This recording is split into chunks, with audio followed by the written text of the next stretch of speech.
Hello everybody, it's Demon Mist. It's time to constructively deconstruct this if we can, although it looks like it's one of those ones that's clipped together. I don't see any screws, but maybe. Okay, there's like a little hole there. There's no screw there though. Next up, let us see if we can separate the case. What about from here? Okay. That thing comes off. I might use that for something else. This is just a sign of things to come. I know it is. All right. Yeah, I'm not seeing any screws anywhere. Sometimes there's screws underneath the labels, but I don't see that here either. Yeah, no, this thing is held together with clips. They're the most annoying ones. Truly. Yeah, I can see it here. Okay. Now, when you're taking something apart with plastic clips, it kind of depends on what you're up to. But if you want to destroy something, then you just rip it open. If you want to try and put it back together again later, you kind of have to be a little bit more careful than that. So what we're going to do, we're going to pull this out, and then we're going to jam something down in there. Like that. Okay. And on this side too. So we're going to use a knife. Okay. Please be careful. Just be careful. I've decided that I'm going to destructively deconstruct this now because I'm tired. This is already taking way too long.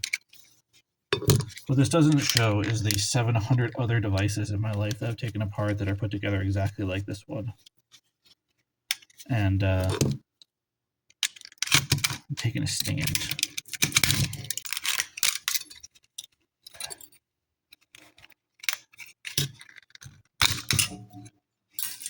All right, now we're talking. Yeah. How is it held together now?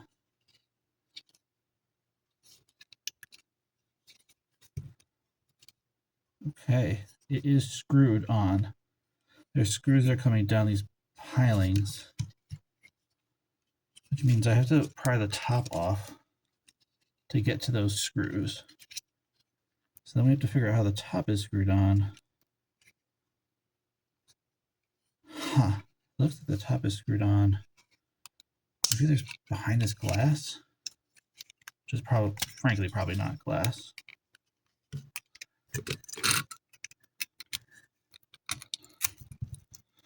Hopefully this whole thing isn't the LCD. My guess is that it's like a protective covering. But if I'm wrong, then I will have just destroyed it.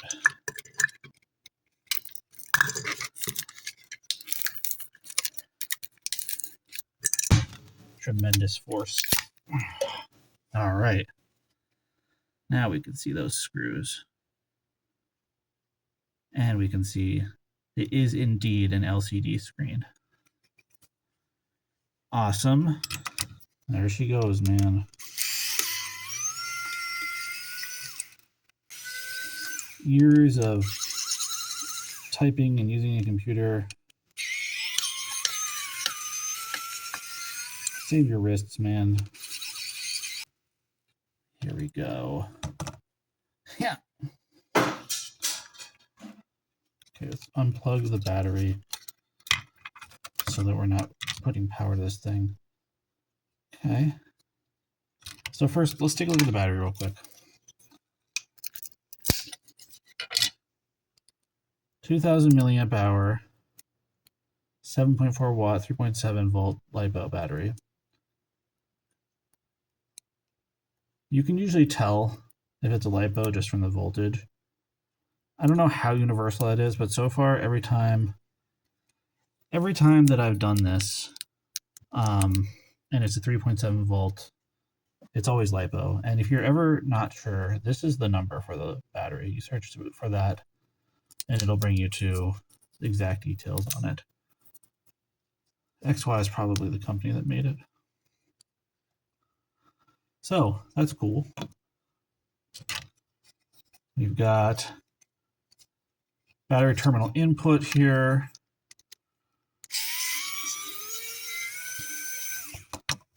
I mean, it's kind of cool. I don't know. I'm probably not going to use it. I have a bunch of these. It's too like purpose built, you know.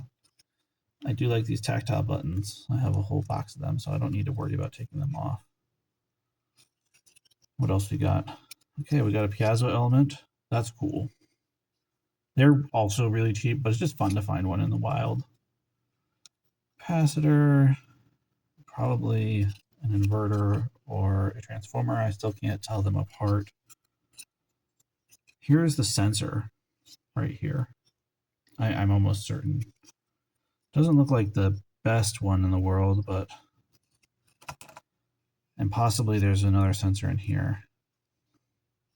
Okay. Let's see, how is this mounted? Oh. With a ribbon cable. It sucks. Okay. It sucks because the chances of having the right connection on any other thing ever are very slim. But you never know. There you go, Top Sutton. A slick little, let's see, how big is this? I'm gonna guess it's 2.13 inches.